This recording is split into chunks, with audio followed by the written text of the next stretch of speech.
नमस्कार दोस्तों, आज से नवरात्र शुरू हो रहे हैं। आप सभी को नवरात्र की हार्दिक शुभकामनाएं। माता रानी आपकी हर एक मनोकामना पूरी करे। आज से मैं आपके लिए हर दिन एक नई कहानी लेकर आऊंगी, माता रानी के 9 अलग अलग रूपों की। आप सभी मेरे साथ चैनल पर बने रहिए। मेरे चैनल को जल्दी से सब्सक्राइब कर लीजिए, लाइक और शेयर करें और ये 9 दिन माता रानी की भक्ति में लीन हो जाइए। तो आइए कहानी की शुरुआत करते हैं। नवरात्र का पहला दिन माँ शैलपुत्री को समर्पित होता है, जिनकी कथा समर्पण शक्ति और तप का प्रतीक है। माता शैलपुत्री देवी पार्वती का ही एक रूप है, जिन्हें उनके पिताजी हिमालय के कारण शैलपुत्री कहा गया है।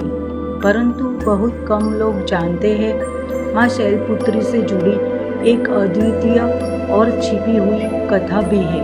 उनके दिव्य गुणों और भक्ति को अधिक स्पष्ट करती है। पुराणों के अनुसार माँ शैलपुत्री का जन्म एक विशेष उद्देश्य से हुआ था। जब सती ने अपने पति भगवान शिव के अपमान को सहन न करते हुए अपने जीवन का अंत कर दिया था, तब उन्होंने अगले जन्म में माता शैलपुत्री के रूप में जन्म लिया। यह जन्म सती के रूप में हुए अपने पिछले अनुभवों से प्रेरित था। उन्हें यह पता था कि उनके सामने आने वाली चुनौतियाँ कठिन होगी, लेकिन उन्हें अपने उद्देश्य के प्रति अडिग रहना था। माता शैलपुत्री का जन्म हिमालय के शुद्ध वातावरण में हुआ और उनका लालन पालन प्रकृति की गोद में हुआ।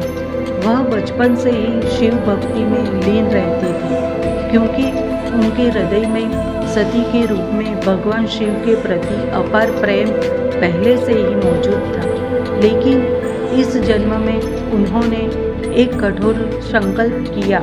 वह तब तक भगवान शिव से विवाह नहीं करेगी जब तक वह अपने तप से उन्हें प्राप्त न कर ले। एक दिन जब माता शैलपुत्री तपस्या कर रही थी, एक अज्ञात साधु उनके पास आया और उनसे कहा, हे देवी, आप इस कठिन तपस्या में क्यों लगी है?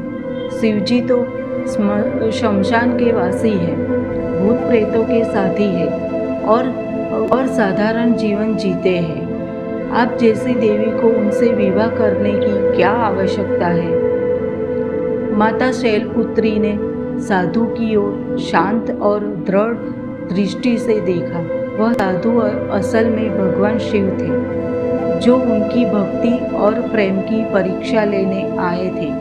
उन्होंने शांत स्वर में उत्तर दिया, भगवान शिव केवल वासी नहीं है, वह सृष्टि के पालनकर्ता और विनाशक भी है। संपूर्ण ब्रह्मांड का रहस्य समाया हुआ है।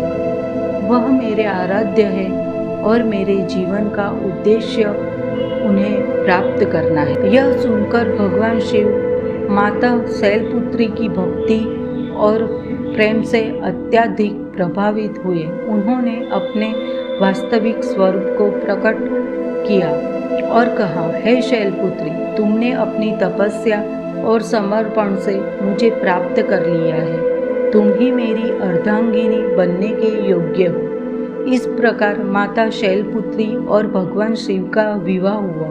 उनका ये मिलन सृष्टि के संतुलन का प्रतीक बना। शैलपुत्री ने संसार को यह संदेश दिया, चाहे कितनी भी कठिनाइयाँ क्यों न आए, यह कल्प और भक्ति अडिग हो तो परमात्मा को भी प्राप्त किया जा सकता है।